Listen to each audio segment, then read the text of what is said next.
Greetings, fellow horror aficionados. Tiki here. And Blue Dragon 5.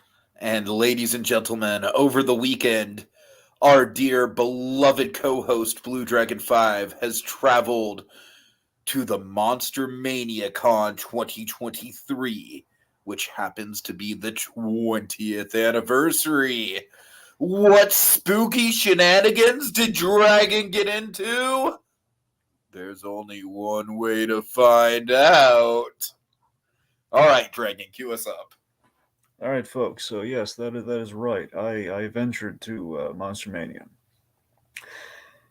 This is Monster Mania 56, because essentially it goes from I forget if there's a third location or not, but traditionally there's a Hunt Valley one, there's a Cherry Hill, New Jersey one, which our friend Chris Notarelli frequents a lot. I think there might be one in, I forget if there's one in Pennsylvania or not. The point being, there's multiple conventions, hence the reason it's going up to 56, despite only being 20 years old. Is this Baltimore? It's go outside of Baltimore, but essentially it's in the Maryland area. Okay, but it's not false advertising to call it Baltimore Monster Mania. That's what I'm saying. It's not really. I mean, it's still in pretty much in Baltimore, okay, fair enough. It's not wrong, but I didn't put that there because technically it's Hunt Valley, but it won't always be at Hunt Valley. Is kind of the point. But anyway, so the point being, this is the 56 convention for it.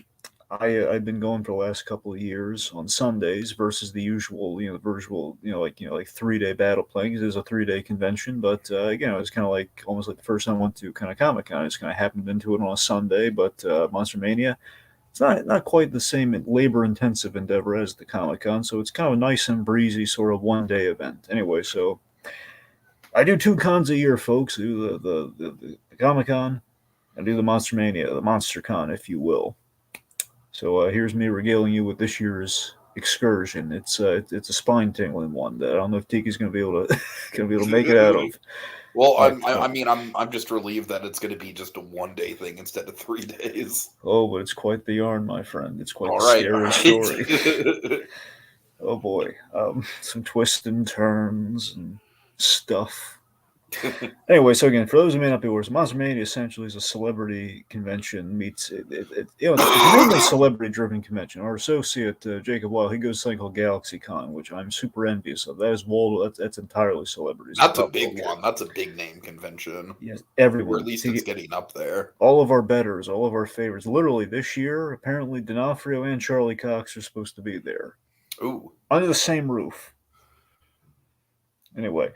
So so basically, Monster Mania is it's horror focused and it's pop culture focused. That's kind of the spiel. That's kind of the deal with it. So already in the beginnings of our story here, to set the stage for this con, this is the last convention at the same location. As in, not only are they just not having it there next year. Previously, it's been held at the Delta Hotel for all the years I've been there.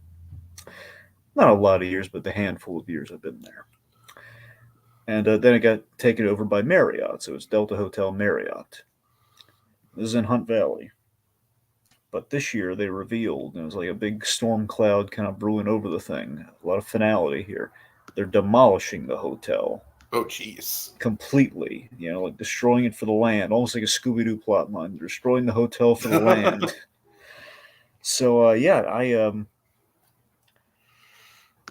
essentially it's kind of there's like this bittersweet finality to the whole thing in a year where I'm already dealing with a lot of bittersweet finality. So it's quite the bummer, I must say. And the idea is we had no idea where we have no idea if it's going to stay in Maryland or not. Right. Oh man, yeah, that's nerve-wracking. So there is kind of that going into it. There's that possibility it's never gonna you have to assume it's going to come. You have no idea where, how close it's going to be, or if it's going to be further. I mean, will it be even possible to attend? Something like that. So already there's kind of like there's stakes at the top before anything's even started.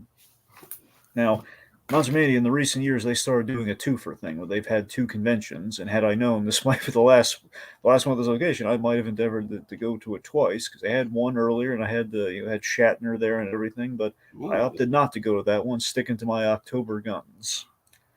Holding out hopes we're going to get some big names and stuff, and things are going to go well, and there weren't enough names to really draw me into the earlier one. So I kind of stayed. I stuck with my guns for the traditional one versus the Fair enough. spare one they had in April. So I did my preparation, did my research as much as I can do, and the problem with Monster Mania is guests get added at the last minute. Essentially, Comic Con has like a sliver of this with like the three or so celebrity guests they have there at like the media guests they have there. Monster Mania is all media guests, you know. Uh huh. So they announce a number of them, but then they keep adding to them and adding to them beyond the website, and eventually it might make its way to the website. So anyway, so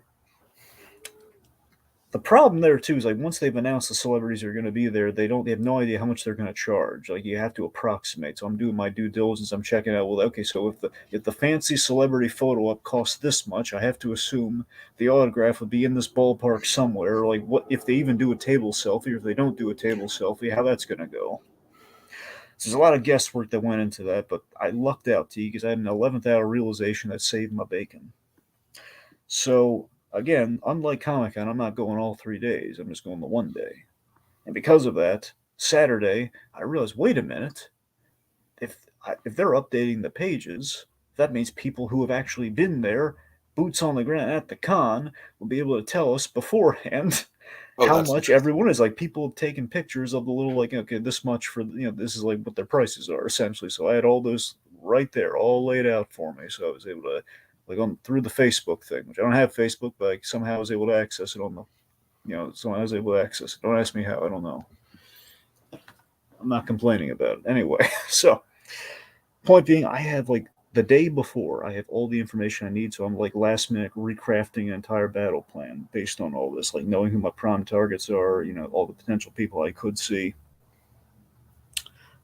So anyway,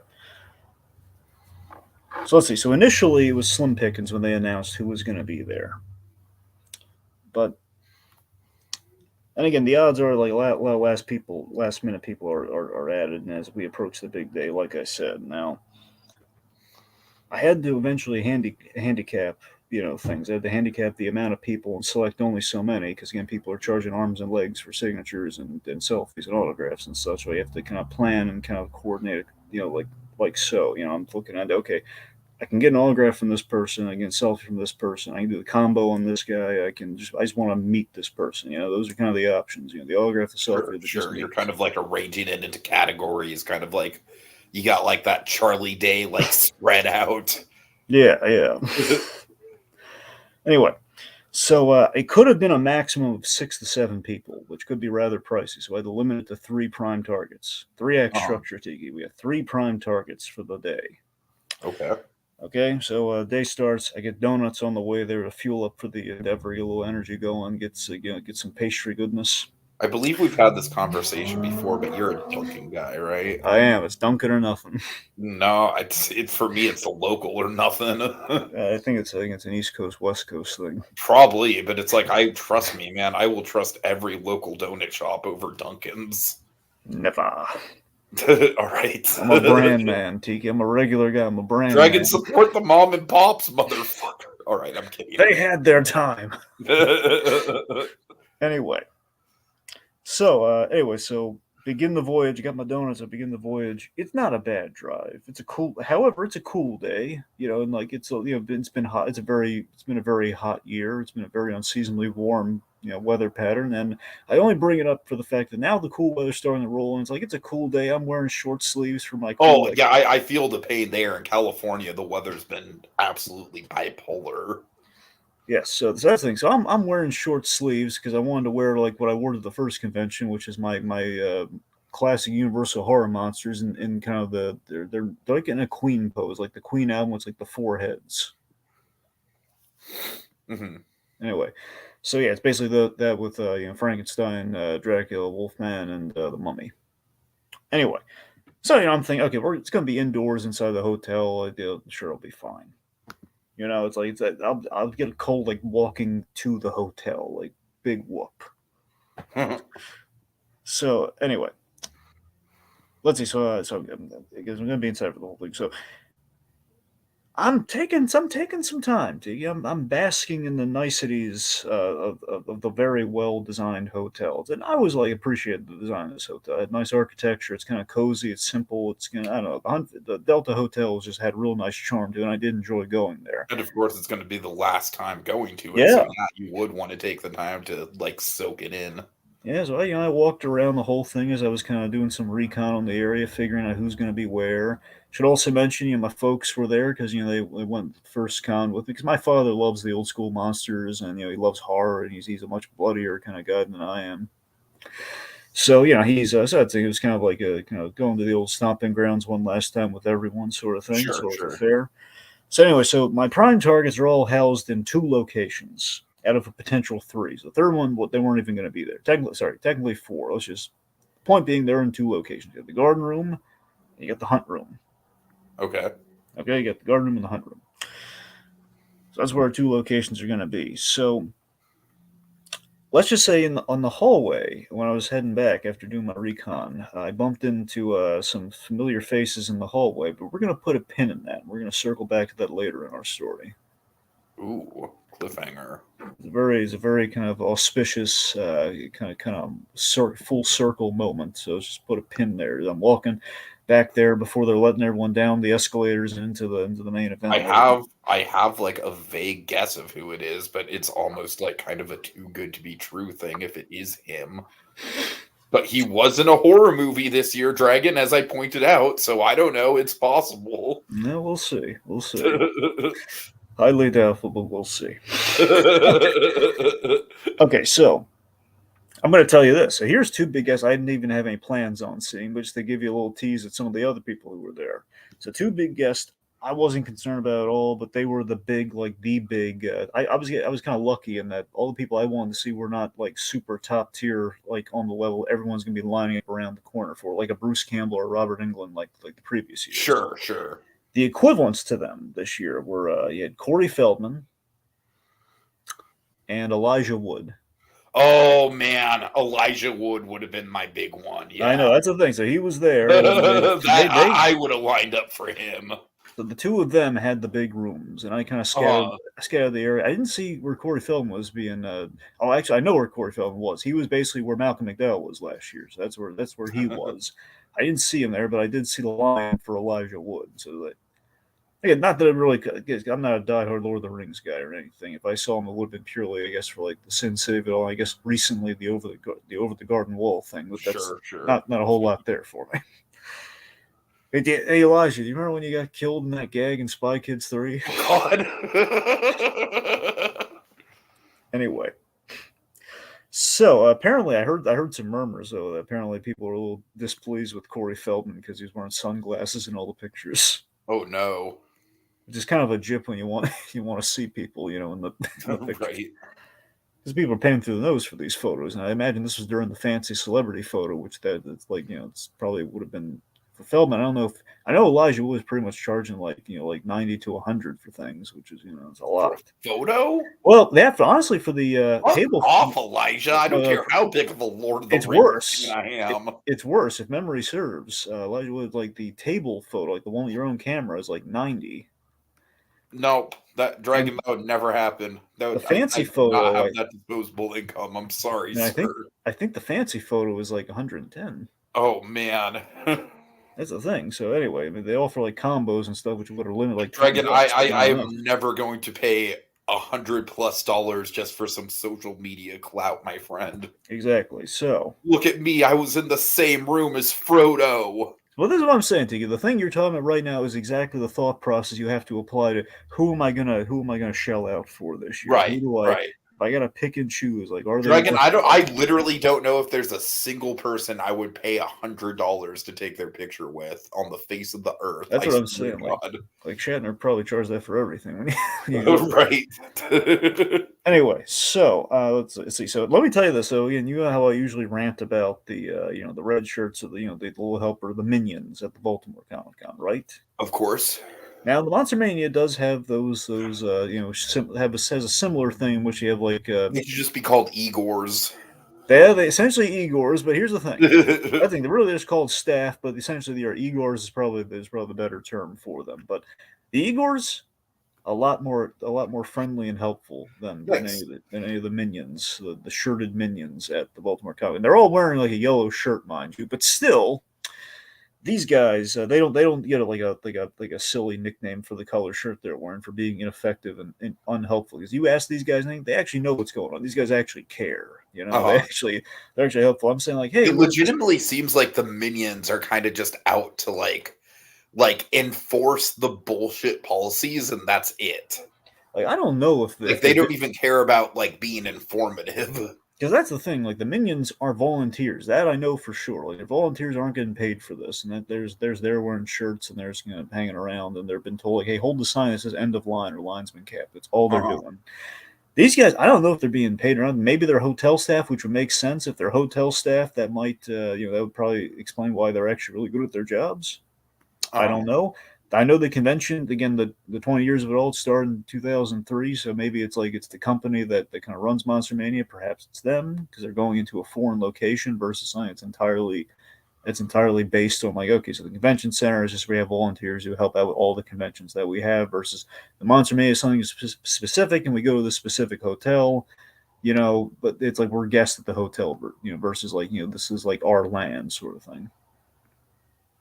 If that makes any remote Yeah, yeah, sense. sure, sure.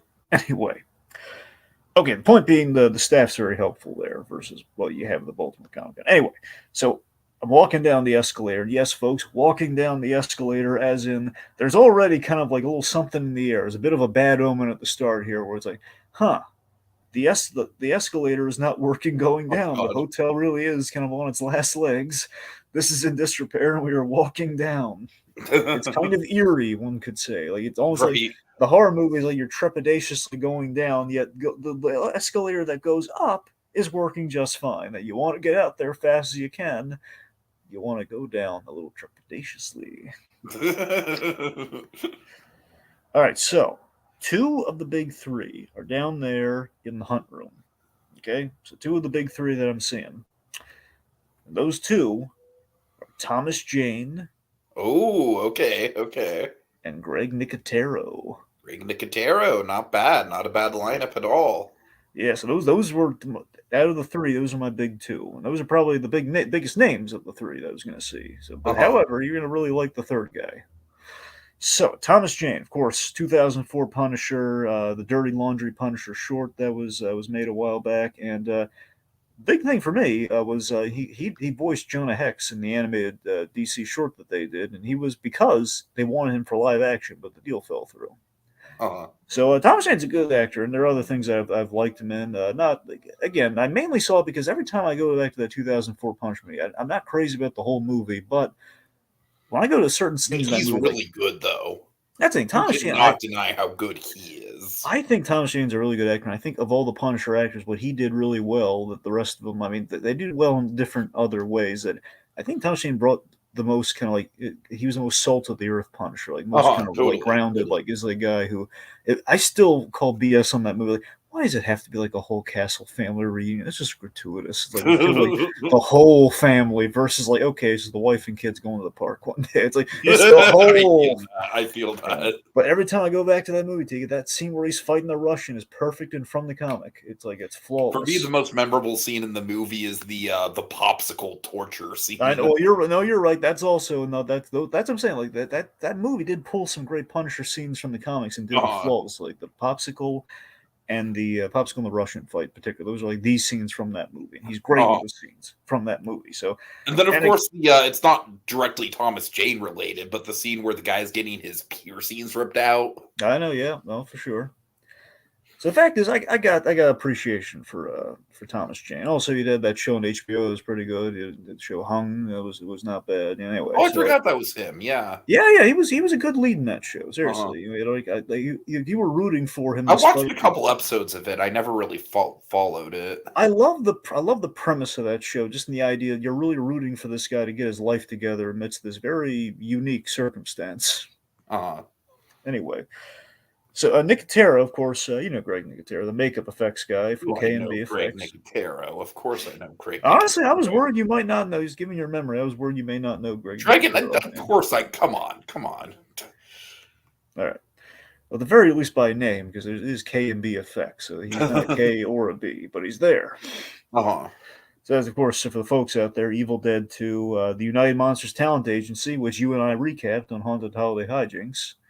Most famously, The Walking Dead, and also the few effects that we had on Breaking Bad, like Gus Fring with the Two-Face. That is him. True, yeah. So, Didn't he do those documentaries as well? Or which am I thinking documentary? of someone else? I'm not sure who you're thinking of. You said documentaries. I don't know what the heck documentary you're talking about here. Didn't he do like a series of like a series based on the history of horror or something? You know, you're talking about Eli Roth, Tiki. No, it's not Eli No, Roth. Eli Roth did a series called History of Horror. No, okay, what about Robert Kirkman? No, Robert Kirkman's Secret History of Comics, Tiki. That's what I'm thinking of then. Yeah, That's what I'm that's the thing. thinking. So, but he that was great. I love that. But yeah, that was Kirkman. Okay. I'm sorry. I'm getting kind of like my AMC alumni mixed up here. That's the thing. We did talk about the thing that he directed though, the United Monsters Talent. That was all him though. That was the thing he directed very well. Very very cute little thing he did there. So, I'm honestly out of all three, I'm most psyched to see Greg Nicotero for obviously all the great stuff that he's done. He's a really cool guy. I've been really interested in seeing him. So I'm kind of going against the grain on Nicotero. I knew there wasn't going to be a line for Nicotero, but still. All right, so here, There taking should be a line for Nicotero. The dude is a legend. well, we're gonna get. Trust me, I got Nicotero stuff you're gonna love here. But Okay. okay, so let's talk about the first embarrassing roadblock Oh of no. the day. Tiki, Thomas Jane was late. Oh god. And not just late, he was offensively late. Like how late? Like an hour plus? We're gonna get there. Just Okay. we're gonna build to it. Okay. So it's so funny that last year John Bernthal was there. So John Bernthal. It's funny that we had one Punisher who was running late, but when he showed up, man, he turned the pants off everyone. When John Bernthal showed up late, he like everyone forgot about it, sort of thing. Sure. Okay, because as I said, Bernthal shows up, and it's interesting that they got both Punisher actors. Sadly, I imagine they weren't able to get the other Punisher actor. I'm not sure if that was a plan or not. Yeah. It's sad. It really is. And I was honestly, to be frank, sorry, to be to be honest, that was somewhat of a motivating factor. Like, you know what? I mean, I love, I maybe I owe it to myself to go for the other Punisher actor while we still have him kicking, and maybe just for the heck of it, because he was really good. I do love. Stevenson was always my other go-to besides Bernthal. Clearly, that's not an option. I don't know. Thomas Jane felt like let's just for the heck, let's say you met the other Punisher guy. Mm-hmm. So that was kind of another motivating factor. When I was a little on the fence, like how deep to go for Thomas Jane, I kind of went all deep.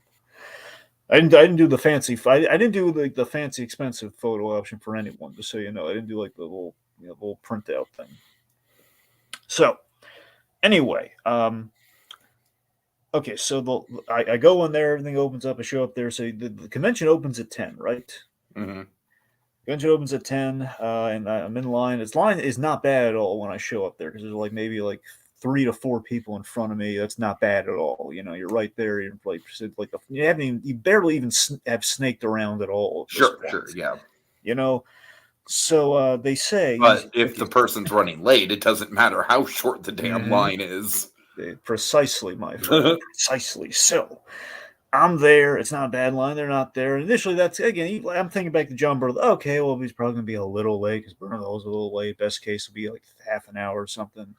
But they say 11:30. They'll be there 11:30. It's like, oh well, that's not great. So yeah, you have to imagine that. That's just assuming that information is correct. Exactly. Like the lady said, Rita. It's Rita or Rhea. I think it's. Let's just go with Rita. So Rita.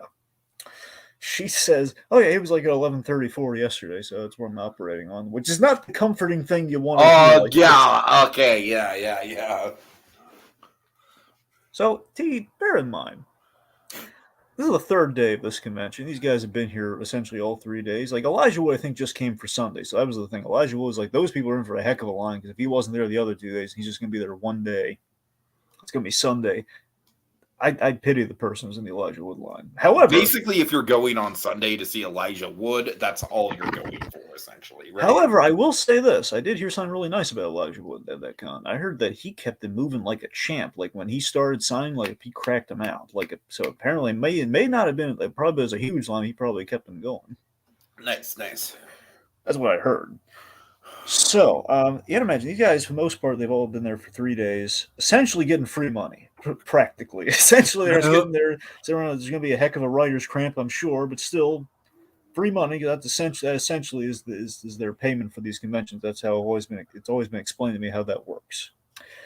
But still, you show up. You'd imagine I show up early, I'm going to get more money. Right. Right? You imagine like I'm going to show up bright-eyed and bushy-tailed, and again, it's like it's money going in. So you'd think there'd be some courteousness there, of like I'm going to show up like when the doors open, like everyone else who's in that room, because he doesn't have a panel or anything. There's like all the panels are like on Saturday at the Monster Mania. So that's the thing. Saturday is like when they do movie screenings and panels and stuff. So Sunday is like completely the easiest, breeziest day of all 3 days. Like you don't have any like things that would delay a person in theory.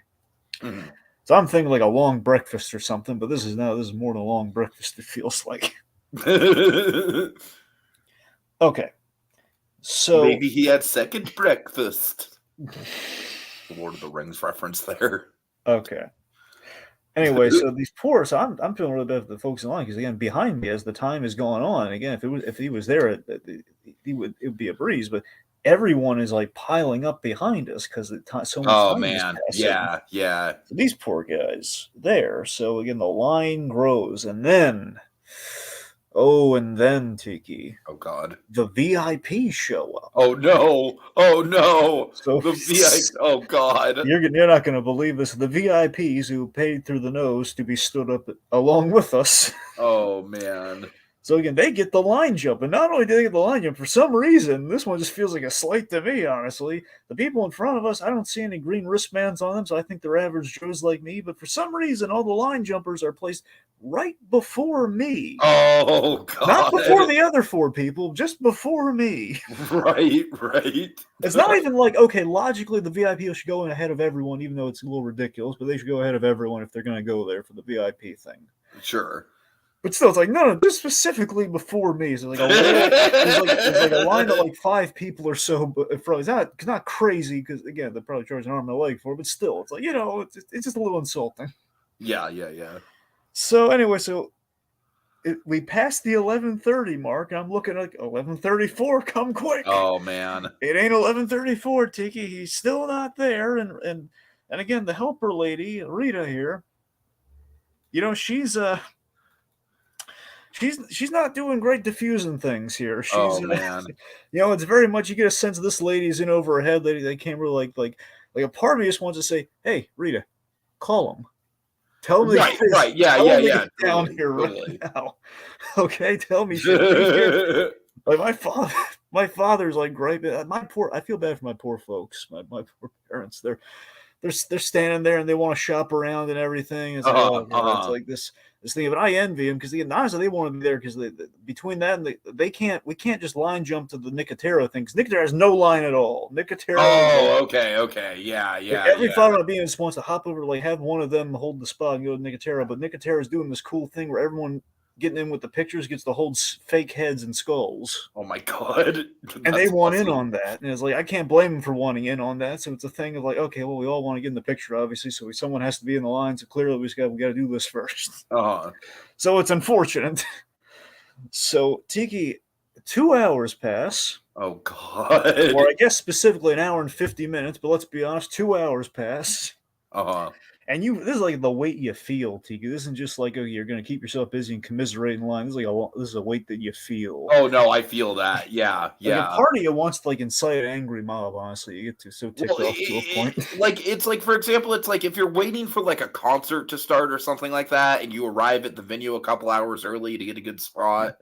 Like, that's understandable. But then it's like, if the band is like 2 hours late, then that's the weight you're gonna feel, Dragon. It's Yeah. like, the 2 hours beforehand, you're not worried because you're there specifically to wait for that good spot, right? Like, That yeah, that's kid. kind of my logic. Like, kids, this is the festering kind of weight. This is the weight of like he was supposed to be here. This isn't like you're trying to It's get a basically like the weight of like if you're in line for Rise of the Resistance and it breaks down and you have no idea how long it's gonna take to fix. Like that so. kind of weight. So this is describe what's going through my mind during this. This is the contemplative weight, Tiki. Now the contemplative weight, the way that it works is it's a question you're asking all internally while you're standing there, all these big life questions. Like, am I making a mistake waiting in this line for Thomas Jane? Have I committed to the wrong life path here? Uh-huh. Uh-huh. Am I like you're questioning the loyalty to the celebrity at this point of like, Oh my I really god. did love Thomas Jane in that movie, but I don't know, man. He's really kind of losing points with me here. Yeah, yeah, yeah.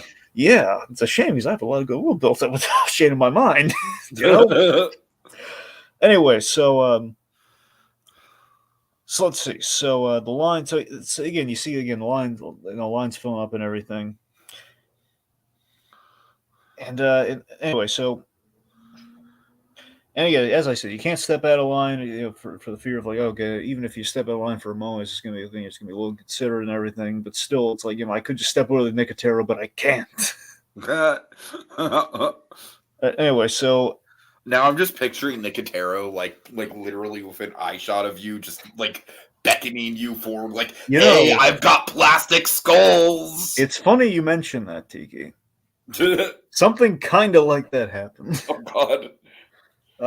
We'll get there, but essentially, yeah. So my folks are kind of like suggesting. Well, I mean, we're kind of getting to the point where it's like, okay, well, we might like pop out for a second, or we might like maybe someone's gonna bite the bullet and they're just gonna get in with Nicotero while we can. Like I'm thinking, like I'm kind of like, oh God, we're gonna like cross the point of no return or not.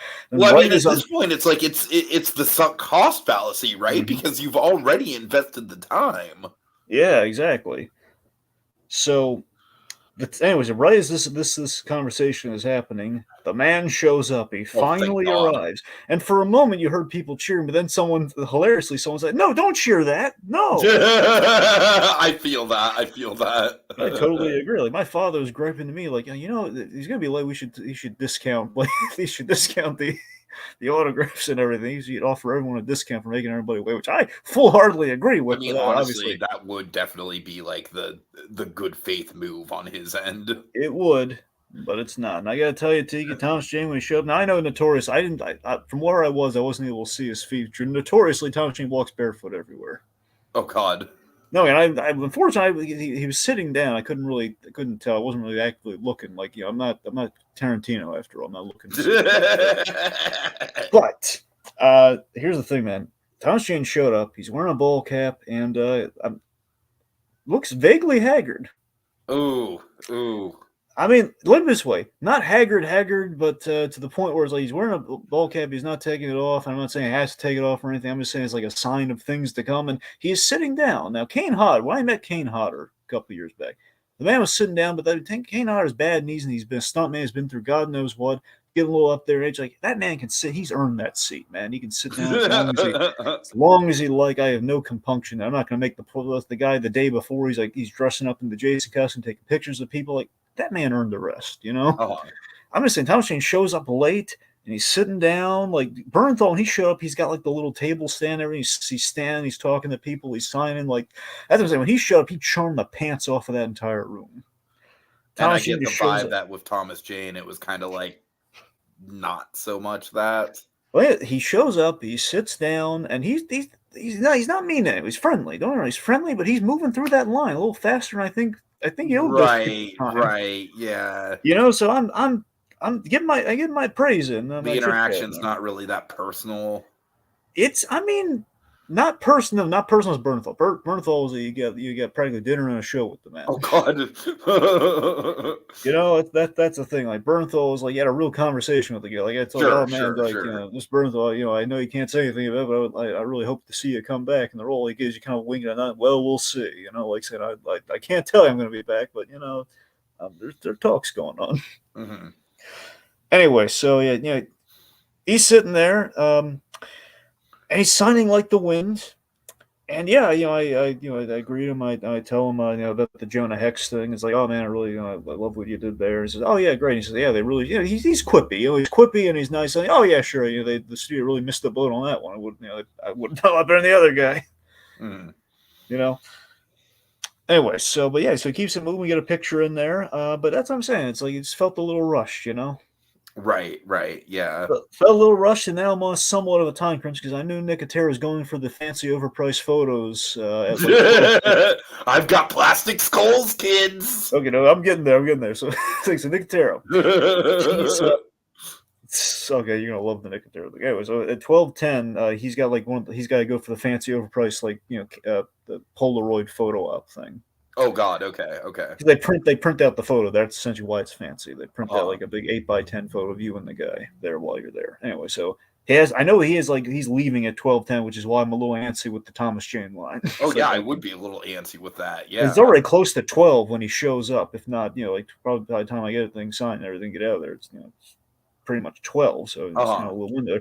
So as I was in line, I'm seeing like a few people are going around Greg Nicotero. I was like, oh man, there was no line. Now there's a bit of a line, but it's not huge lines, but they fluctuate. So I'm looking there. Okay, so literally the only people that are there in front of me are just the VIP people that were placed in front of me who then went, oh boy, I can't wait to see Greg Nicotero Oh on my the right God. after. They went over the Greg Nicotero. So that's not bad though. At least it's kind of moving in like a fluid way. So Yeah. this is literally the one person in front of me is just went to Nicotero. The other people just kind of gathered, like geeking out around him, but they weren't really like in line for him. So that's good. So that lady, the VIP lady, who was nice, it was fine. She paid through the nose. That's her prerogative. She had a baby, and Nicotero is awesome, man. You know how awesome Greg Nicotero is. Mhm. Nicotero, like, so this baby, he put, with the permission of the parents, he got like the skulls in the baby carriage Oh with God. the baby. So it's like a baby surrounded by like two skulls and a severed head. That's awesome. Getting in, they got pictures and everything, and like, oh man, Nicotero has a fun, twisted sense of humor. And yes, my father, he's wearing like the slasher button-up shirt that we got a couple years back before the con. And people always compliment him on. He loves it. And that's the thing. We were wearing what we wore to that first convention. I was wearing this and he was wearing that. And the Nicotero had been eyeballing him while I was waiting in line. He loved his Oh, shirt. really? That's nice. So in a sense, he was kind of beckoning us to come over. So Right. yeah, he was friendly to me and my folks, and he was like, "Oh man, I love I've been keeping an eye on that shirt. I guess we're over there." So yeah, Nick Terry also had these challenge coins, which I was tempted to buy, but I ultimately didn't. Like sometimes celebrities they have like these things you can buy. You know what a challenge coin is, right? I have no idea what a challenge coin is. Well, the idea like a challenge coin is like it's kind of you trade it with people and stuff, or you can just keep it for yourself. It's like a metal coin that's kind of a custom job, but it's like bigger than a coin. It's like a big old, like almost like a medallion. Oh, okay, that's cool. Like not collectible. It's just cool looking. Anyway, so it's anyway. It's really like I think particularly in LA, it's really the challenge coins go really big in LA, from what I understand. From what I understand, I know with that JC's bar at Scum and Villain, they have like challenge coins and stuff, so it's a thing. Anyway, okay, so yes, I moved with Nicotera there, and again, just awesomely. Already, it's off to a great start. Like he's practically shaking hands and kissing babies with skulls. So he was wonderful. He was very warm. He was very open. Like we got some awesome pictures holding skulls and everything with him. I picked a picture autograph that had him and Bruce Campbell in holding like the Henrietta head from Evil Dead 2. Looked really neat. Yeah, so we're shaking hands, we're talking. I was completely surprised to find he worked on Alita Battle Angel, and we kind of talked about that for a bit, where he actually he designed Alita. He was in charge of a lot of design work for that movie, in fact. Nice. And he told me he was, from what I understand, it's like he's prepping and working on a sequel for Alita. He's hoping that it's going to get made. It sounds like we're all hopeful that they're going to continue the Alita stuff. So that's kind of nice, a little camaraderie there. And then I told him how much I love the United Monsters Talent Agency. My grandma and I watch it with the Halloween stuff, and I roughly you and I have kind of broken it down. But yeah, he was. I gotta tell you, and he was a little touched. I like to think he was a little touched by the United Monsters Talent Agency love, because that was a passion project for him. And it was probably a little bit of a deep cut. Yeah, that's the thing. Yeah, I'm sure most people going up to him are like, "Oh, Walking Dead." That's the thing. I have no interest in The Walking Dead, so yeah.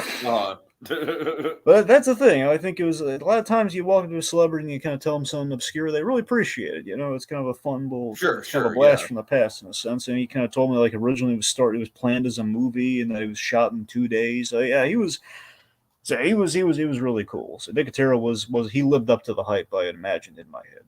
Nice. All right, so then Tiki, there's the third man. Okay.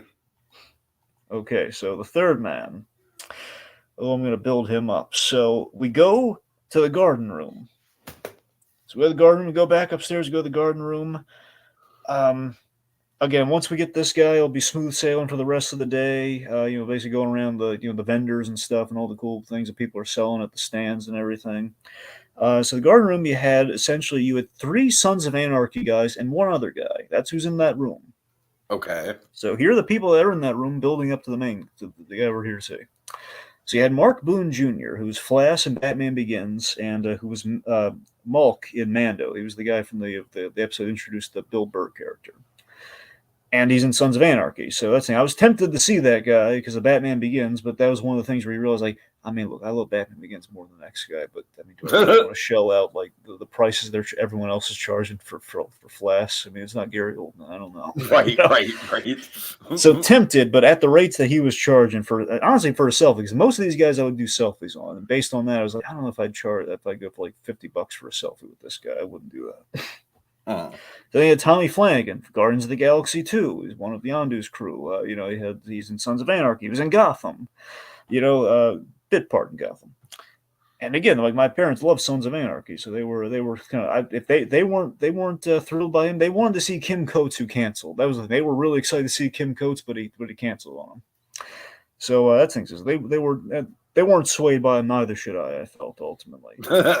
Fair enough. Fair enough. So then another Nolanverse alumni, Will Fichtner. Will Fichtner. Ooh, that's a big name. I know. I do really like Will Fichtner. Uh-huh.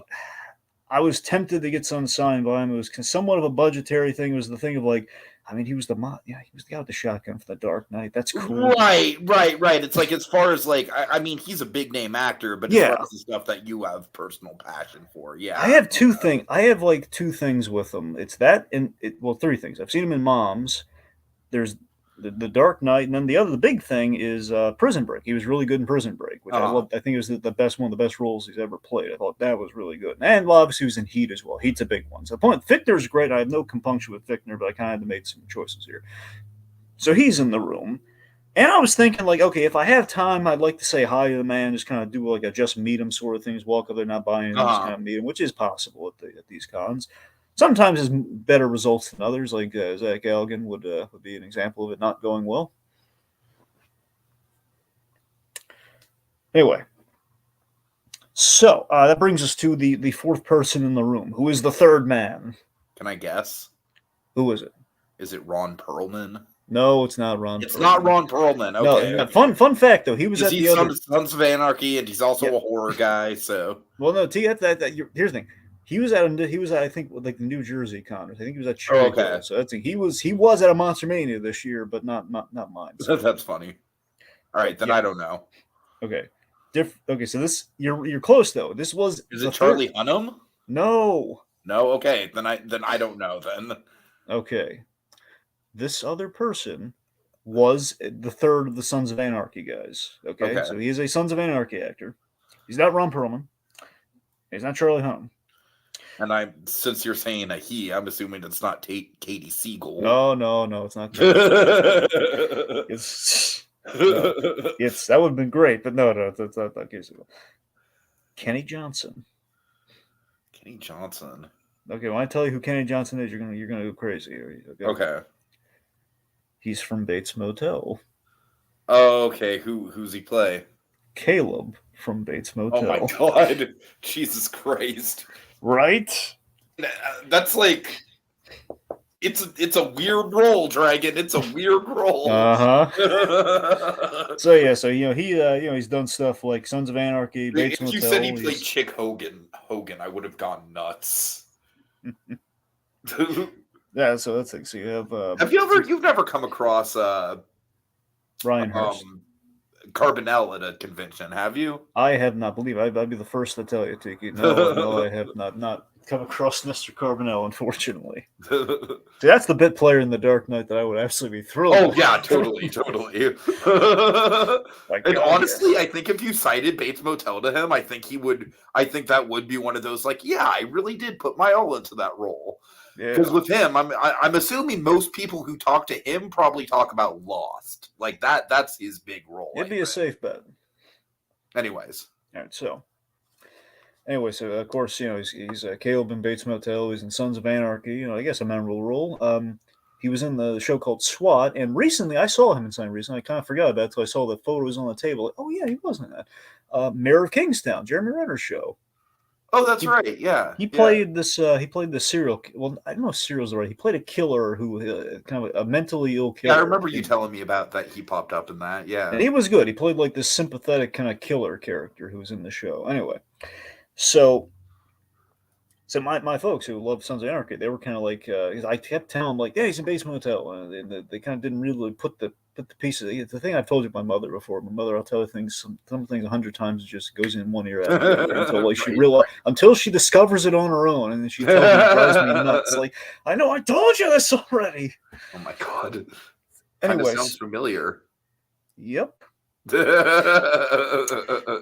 Anyway, so, and them being the big Sons of Anarchy fans, and they're seeing the pictures, and it's kind of clicking for them. One Bates Motel with my mother, and then my father and everything. They realize, like, oh my god, he's in Sons of Anarchy. We remember that character. It's like, so they're after the Thomas Jane affair, which kind of blew up in my face. The Thomas Jane affair. Yeah, after the Thomas Jane affair, they're tickled pink by nice by Kenny Johnson. Man, they're really psyched. It honestly, it's like taking the fact that poor Kim Coates wasn't there, which really bummed them out. Like, hey, we're gonna trade you Kim Coates for Kenny Johnson. But yeah, so I chatted with the man. I chatted with a person from Bates Motel. Oh God, this is and huge. I'm sure you told him about our little podcast. I hope, right? Indeed, I did, Tiki. Indeed, I did. I told about I told him, look, I don't expect you to look into it. Just so you know, we did this podcast called Talking Mrs. Bates. We recapped in depth. Every episode of Bates. Honestly, starting from the season that you showed up. That's true. That's true. Yeah. I told him we kind of did an all encompassing thing, and then for the first season, then season 2 onward, it was episode by episode. So the season you're in, we covered it in depth. And Tiki, I mean, he was so darn nice. I mean, ridiculously nice. I mean, that's the thing. He said, like, talking Mrs. Bates. Like, he kept repeating it back to me. He sounds like really? Actually, oh my god! Oh Tiki, my it sounds like he's actually going to check out the show, man. I mean, he might have just been really nice. I mean, I don't know. I don't expect him to, but there's a chance. I mean, I typed in YouTube like the podcast, and you see how instantly it comes up. It does come up. So it does come up if you just type in "Talking Mrs. Bates" on YouTube. It's not like it's a hard title to remember when he was on that show. So, But yes, again, my folks are tickled pink with them. They were going, he was shaking hands and everything. It was, they. Again, I told him about the podcast, and he told me. I asked him, like, so yeah, about getting the role and everything. Where he was a little surprised by the intricacies of the role, the whole right. But yeah, he actually was an interesting story where he kind of realized he and Max Theria, they were, kind of realized they were kind of mimicking each other's mannerisms, which kind of clued you into they might have been father and son, where there's a lot of, a lot of similarities between them when they were having like the whole money scene, the whole giving them the money to get out of town sort of thing. Before they realized the big twist with Caleb. I told him, like, we kind of had this moment where I mentioned, like, yeah, it's interesting. You actually have a very historic scene in the series. You get the full mother, essentially. You get the only scene. Right, totally. Think about it. The only scene in that entire series where Highmore is in the full outfit with the wig and everything. That is the scene he had. It's the episode he has with Caleb. So I told him, I was like, yeah, you kind of realize, yeah, yes, I do. That is kind of like the big. As I'm saying, I was pleased that we were all pleased as peaches, with that's awesome. Kenny Johnson. That was like probably the highlight of the whole con there. So I was looking very forward to meeting him when he was announced. Like, oh my god, we have Bates Motel alumni. It's Caleb. It's happening. So. That's all my core guys. I can't imagine, man. If you met the Chick Hogan's actor, there would be so much that you could tell him about our running jokes and stuff. Indeed. And I think he'd be even more appreciative of it. It's Ryan Hurst, right? Yeah, Ryan Hurst. Yeah. That's what I thought. Yeah, that's the guy. Anyway, so my core three guys, my big three, they're done. And with the exception of Thomas Jane, it all went rather smoothly. And to be fair, Thomas Jane, when he showed up, it went okay. It could have gone, didn't go bad. Could It didn't go bad, right? It He didn't go wasn't an bad. asshole, at least. Yeah, that's the thing. It's just it Uh-huh. feels like we were given a rush when there wasn't really a need for a rush. That felt like a guy showing up for Sure. money and then he wanted It's to make like, a nice gee, cut. guy, if anyone should be in a rush, it's you, motherfucker. Yeah. Yeah, exactly. I mean, he acted like he was in a rush. When okay, everyone's there. He made him wait. You might as well give everyone their time to. Okay, your day is shot, Mister. Okay, you made your bet on that one. Okay. So anyway, so the point being, things have gone overall rather smoothly. Now, this is where things take some fun twist. Okay. Somewhat fun twist, but some genuinely fun twist. So one, I should mention it's Tiki inside. Surprisingly, it was very cold to the point where you know what? It's funny because when you mentioned the whole thing about like, yeah, I'll be fine because I'll be just walking outside momentarily. I'm like, yeah, I don't know about that. Yeah, it was honestly it was a thing where like I don't want to have to carry a jacket. Where ultimately I would have been fine with the jacket. But that's the thing. I didn't want to risk having to carry around a jacket when I need arm space.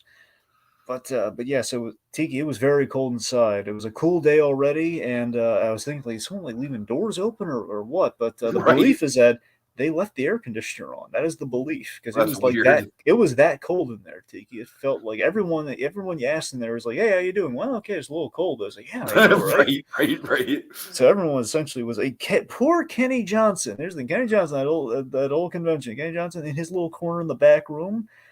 It feels like he has like a little heater. He's like in that little space that's right outside the cold. Like it's right outside the cold zone, or he has a little heater on. I have to guess he has a little heater on because he's freezing his tail off back there. So so that's the thing. Like he's like in this little nook of warmth. Anyway, so yeah, my folks, they went to grab some lunch. Basically they brought a little pack of lunch because they charged to the nose of like a little hotel dining room in there. While they're doing that, I went to someone I just wanted to meet. Just kind of walk up to him, not really go for like an autograph or anything. Just wanted to walk up to him and meet him. Derek Mears. Now you're probably wondering why didn't you go to Will Fichtner there? Well, yes, I know it was Will Fichtner, but I really wanted to meet Derek Mears for a very specific reason. Derek Mears, do you recognize that name offhand? I do not. I'm sorry. Okay, Derek Mears, known for two things predominantly. He was the last man to play Jason in the reboot of Friday the 13th. There you go. Okay. He was like the last guy they had played Jason. Not necessarily the most prestigious Friday the 13th movie, but I mean, Tiki, if I were you, I know you're kind of in a weird space with the Friday the 13th stuff, but I'm just not a big fan of Friday the 13th just in general, besides fucking Jason X. That's the thing. It feels like, Tiki, that's the one, if you're ever going to give him a shot, that it is a bit of like, even a bit of like kind of a remake or a reboot sort of thing. I mean, I really did not like the remake of Nightmare on Elm Street, so maybe that's why I'm hesitant. Well, here's the difference, though, Tiki. Elm Street's the thing, like, okay, we're just going to make the same exact movie there. But, no, actually, no, not really. Because the problem I had with Elm Street is I feel like, yeah, they went kind of beat by beat with the plot, but the tone was just so much more dark, but not in like a fun horror movie kind of way, just in a real world kind of grimy kind of way, which I don't really think fits with Freddy Krueger. Okay, fair point, but here's what I'm getting at, though. In that remake, what they did, they had, think about it, they had to combine two ideas where you have Friday the 13th, the original one, which does not have Jason as a hockey mask wearing killer. True. And then you have Jason introduced in the sequel. So they basically combine the mythos. So it is a very original kind of take on, okay, let's see if we can make this all work in one shot. Okay. So in that sense, mind, this is just me speaking from that Crystal Lake documentary, so I can't say I've watched the movie myself. So take all that with a grain of salt. But honestly, that's out of all those movies, Jason X. Did you go up to this guy and be like, "Hey, I watched a documentary that featured you for about 15 minutes"? Well, Tiki, that's exactly what I did. I'm just kidding. Yep. So yeah, that's the thing. So Derek Mears is there. I knew it was. I figured he was a bit of a long shot. Just I had no idea how long the lines were going to be, like, and how Thomas Jane was going to go. And I was kind of half right on how that went. So I knew it was a long shot, but I went for it, man. I walked up to him. He did not have a bad line at all. It was like 2 to 3 people in front of me. That's the thing. I was he was offering like free selfies, but you had to buy an autograph. That's at least what all the signs and everything said. So I was a little deflated, like looking at it in my preparations for the event, saying, well, I won't be able to get. I can't just walk up and get the selfie, but it'll be kind of like still it'll be nice to meet the guy because his story I thought was really inspiring. Because the idea of Derek Mears is that in the Crystal Lake documentary he talks about it, like he's a fanboy of the horror stuff and the Jason movies, and he has a hair thing where it's like the alopecia thing where all the hair like just fell out. So he always felt akin to the Jason character. When you unmask him, he looks he's like the Mongoloid look. So he always felt a kinship to that character in some sense. So when he got the role, it was really meaningful for him. It was like his boyhood dreams come true. So it meant a lot to him. And that guy put in the work behind the scenes. Like he's like, I no joke to you. This guy's like next generation Kane Hodder. He's like a body. He's a body actor. He's not just a guy in a suit running around hacking people up. This guy's actually providing a full performance. So because of all that, I was always Derek Mears has always had my respect. And the other reason I really wanted to see him is that he played Swamp Thing in the TV show. Oh, there you go. That's the Swamp Thing with the practical suit. Like he's in the practical suit in that TV show. So Derek Mears has my respect. I really wanted to meet that guy and kind of commiserate with him. So I met a guy in line too. A guy had all the Jason signed this mask, all the living ones, because unfortunately Ted White passed away last year. I felt really bad for that guy. But so he kind of gave me a little yarn while I was waiting, so that was cool. Anyway, so Derek Mears, he's holding court, man. He's like he's giving everyone he's doing the full Bernthal, man. Like he's chatting people up and he's like super nice. And like there's like this kid with like a camouflage ghost little shirt on. He's like, man, I love. He's like a little kid, like, oh man, I love the camo ghost thing you got on. Like he's really friendly. He's a huge man, Tiki. He's a really tall man. I'm a big man sponge. Exactly. I mean, the guy's like 6 feet tall, and he's talking to this little kid and like being real nice to him. It's adorable. So yeah, like, the man's in a very nice mood and everything. And yeah, I met Mears, and I told it was a dream of an encounter, Tiki. Because he's a fanboy. He's been to these conventions himself. He knows how it goes. Like he mentioned to a person before, like he hates the idea, like you get someone signed, the guy's not even gonna look at you while he's signing the thing. Right, yeah, so he told that to like a lady in front of me. Like you're getting really great nuggets of wisdom from this guy per the encounters he's having before you even. That's awesome. So yeah, and I talked to him about Swamp Thing and everything. I explained my whole horror shtick where I told him, like, man, I love horror comedy and I love the making of the horror. So I can't sit through the stuff. And what I've saw, your story I found your story very inspiring and I found it really nice. And he was like it was very charmed by it. It was very nice about it. And yeah, I complimented him. I told him that I think you, Kane Hodder, and Doug Jones, you guys are kind of like like the Karloff, the next generation Karloffs and Lon Chaney's. Oh, Doug Jones, absolutely. But yeah, for sure. And he had mad love when I brought up Doug Jones. He said, "Oh man, I love Doug Jones so much." You've never met him, right? Sadly, no. Oh, you need to at some point. Have you met him? No.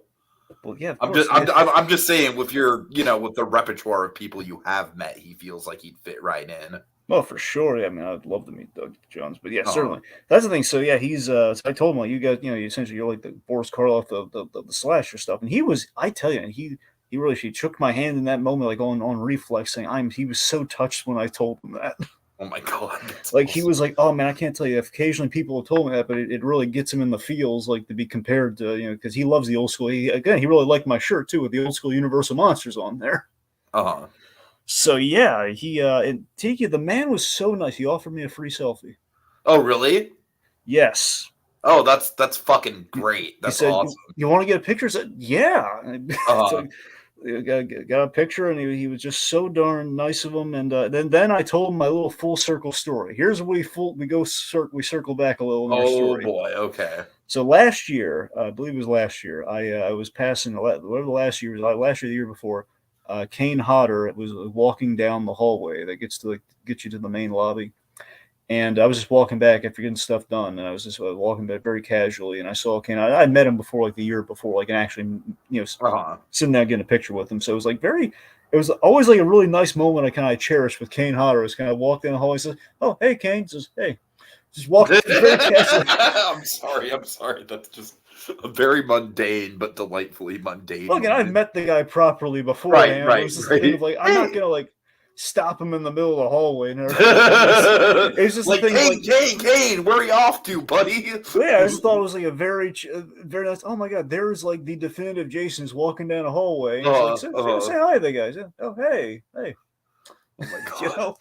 So I just had that moment, and I told Derek Mears that because at the start of this convention, I was at the end of the convention that one year. I was walking back, like the last thing I did at that convention. So at the first thing I did at this convention, I was walking through the hall and I saw Derek Mears and the composer of the Friday the 13th films, Harry Manfredi. Uh-huh. They were chatting. I first saw Manfredi, so hey, and then I was like almost gobsmacked when I saw, oh my god, that's Derek Mears walking behind me, chatting him up, and it was in the space where I was kind of eavesdropping on the conversation a bit, overhearing him, like getting chummy, and like apparently Derek Mears, I think does like improv comedy or he does like stand up and stuff. He's just like talking to him. Derek Mears gets more fascinating by the second, by the way. Because he's like telling me stories where he has like muscle memory thing when he's doing Swamp Thing. He was like so kind of emotionally into it. Like his wife would tell him, like, "You're still stuck in the mode of playing Swamp Thing. That's why you're feeling faint all of a sudden. That's why you're." Anyway, but yeah, so I'm overhearing him, Manfredi. I told him like, "Yeah, I saw you guys chatting in the hallways, or he's full circle." He was like appreciative of that. It was anyway. So that was just this man's endlessly fascinating and just a gem of a human being. That Derek Mears, swell guy. So that was great. All right, so I do my shopping, making the rounds there. My father bought a Creature from the Black Lagoon wallet. He was kind of wowed by. I browsed the art. They had some really good art this year. There's this one guy who sorry, let me put this away. There are two guys there. One is a guy who's at the Baltimore Comic Con, but he's usually at the Monster Mania, which is why I held off on buying art from him at the Baltimore Comic Con, knowing he is going to be at the Monster Mania. The Chroma Color guy, named Andrew, nice guy. He does these kind of pastel artworks that are on black paper, kind of like that in the animated series, and he does like these little character headshots of all sorts of characters, animated, and live action otherwise. But he has these beautiful ones of all the characters from Batman the Animated Series. So I bought a bunch of those because I bought some last year, and he's like a whole slew of the villains from Batman. So I bought more of those. And there was this other artist, really good. I wasn't able to buy anything from him, but he had like all these really great, really clever artworks of like just kind of mashups of pop culture icons and stuff. Like you had some fun stuff, like all the animated dog characters playing poker with each other. Oh, that's cool. Like you get Snoopy. I forget if Gromit was there or not. You had Snoopy, you had Courage, you had Brian, you had like all sorts of all the animated Astro. Dogs. Yeah, I think Astro was there. Oh, really? I think he was. Nice. They had like a thing with the cereal mascots. Here's the thing: the cereal mascots were eating like like the classic monster cereal mascots. Count Chocula, Blueberry, etc. They were around the campfire eating other cereal mascots. Oh my god! So they were eating. You had like. So you had. Here's what you had. Okay, you had like the hats of Snap, Crackle, and Pop. You had like the Trix rabbit was like a rabbit, like like tied up and like like on a silver platter. You had like a chicken leg that was supposed to be the Cocoa Pebbles mascot. The what? Oh, got it. Right, yeah. right. You're thinking Cocoa Puffs, not Cocoa Pebbles. Oh, did I? I'm sorry. I meant Puffs. I didn't mean. Yeah. No, it's all good because Cocoa Pebbles is very much a Barney Rubble. Oh, I'm very aware of that. Oh yes. Right. Anyway, so let's see. So the other artist was, I believe it's Manja Nation, Jonathan Rosenbaum, Manja Nation. This guy, he did these really cool. He's the guy who did all these really cool mashups, and one of them was like all these monsters line up for a haircut by Edward Scissorhands. So you had like the what's the Looney Tune with all the red hair? Gossamer. I'm not sure. I think it's Gossamer. So the point being, like him there, like lining for a haircut. I think you're right. You have like Chewbacca the Wookiee. You have like all these hairy characters like waiting to get their hair cut by Edward Scissorhands. Like a lot of cute stuff like that. Like really kind of clever, little silly and kind of wild ideas. So that guy showed great promise. I would like to. I'm hoping he's going to show up at the. What if Sweeney Todd was waiting to get his haircut from Edward Scissorhands? Well, that would be funny, but he would do that sort of thing. He didn't do it this round, but it feels like the sort of thing. Oh, the best one. He had like Tiki. He had an artwork with all the things in it. You had Swamp Thing. Oh my god! You had the Thing. You had Man-Thing, and What you had about Thing from the Addams Family? that's what I was about to say. You had Thing from the Addams Family. All the things were in there. They were all there. Oh God! And I had like a little sign that says, "Don't touch my things." What about Thing 1 and Thing 2? Okay, not all fine. Ah, they didn't have Thing 1 and Thing 2? No. Okay. Anyway, so a lot of this guy had a lot of really. I love the way that guy thought. So he's really cool. Let's see. They also had like the displays because there's this place in Periopolis, Pennsylvania, in PA. Buffalo Bills. Periopolis. Is that like some Phineas and Ferb thing? I'm not. I'm kidding. Let's see. I'm reading. I'm literally reading the card. It literally sounds like a Phineas and Ferb location. Yeah, you're right. It does. It does. Wow, Ferb, we found ourselves in Periopolis. Okay, essentially, Harry, we didn't know you were the ruler of a lost kingdom. All right, I'm sorry. Yeah, I'm just literally reading off the card right now. Okay, it says it's where that Periopolis, PA. Okay. There's the actual Buffalo Bill house from Silence of the Lambs that they shot, and they've turned into this. They turned like this replica, kind of almost bed and breakfast area. You can you can book a stay at the Buffalo Bill house, and it's dolled up to be like a little. Stay in the pit. I mean, the pit's there. I mean, you can't sleep in the pit. And you can't. I imagine they'd have like a show thing. If people are doing tours, you'd have someone a Buffalo Bill, or so not Buffalo. You'd have like a Catherine in the pit. So yeah, it's like basically it's a creepy, almost haunted house experience. Is the idea. So they advertise that kind of. I think Dragon, they would make a fucking killing if Universal Studios opened a Bates Motel bed and breakfast / haunt. God, I wish they do that. Right? And they could do it at the real fucking Bates Motel too. That's the thing. That's the thing. Yeah, if they fill out the rest of those cabins. Anywho,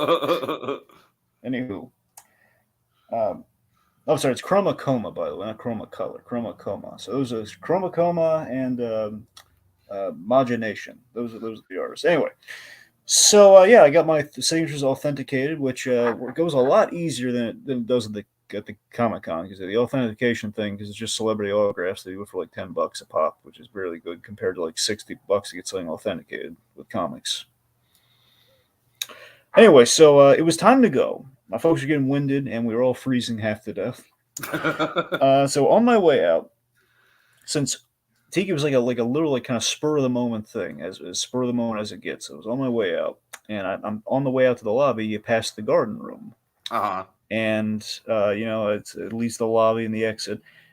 And I just decided on a whim. You know what? I'm gonna pop in real quick. So I'll catch up. You guys just head up. I'll catch up. So I pop in, and I saw that he had no one there. I walked up to William Fichtner. Oh my God. I walked up to him. He's just standing there. No one's there. And I was walking up there, and I said, "Hey, I just wanted to say hi before I go. Just want, it's like, wish you well and everything." Basically, I wished him well before I left. And I can tell you, he was really, I think I left a good impression with the man. I don't know. I think it was like, I don't think anyone else would like walk up and do that to him. Right. Like, yeah, for sure. Yeah, it wasn't even like you were fanboying out. You were just being polite, essentially. Yeah. He was. Yeah. There's like this we had this mundane, very brief mundane chat, like a long way back. No, just it's not a long drive, just a little bit. Oh my God. And then on my way, I was like, by the way, I loved you in Prison Break. Oh, thanks. Nice. I felt good. I felt I made a good impression. Yeah. So we walked to the car and lamented the last looks at the poor Delta Hotel. But good news.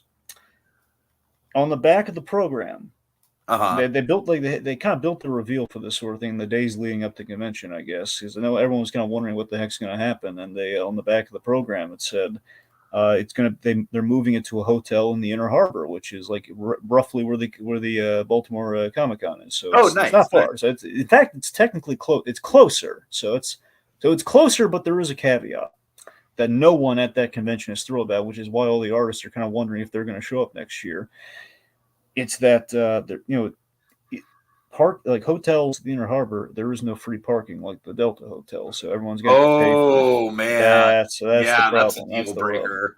So that's the thing that's going to really ruin that for everyone next year. But aside from the nightmare parking situation that awaits us next year, not bad. Not bad though. It's closer.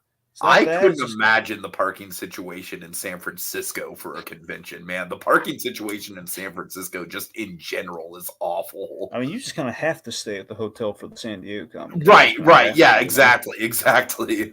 Yeah. Or else just Uber there. Yeah.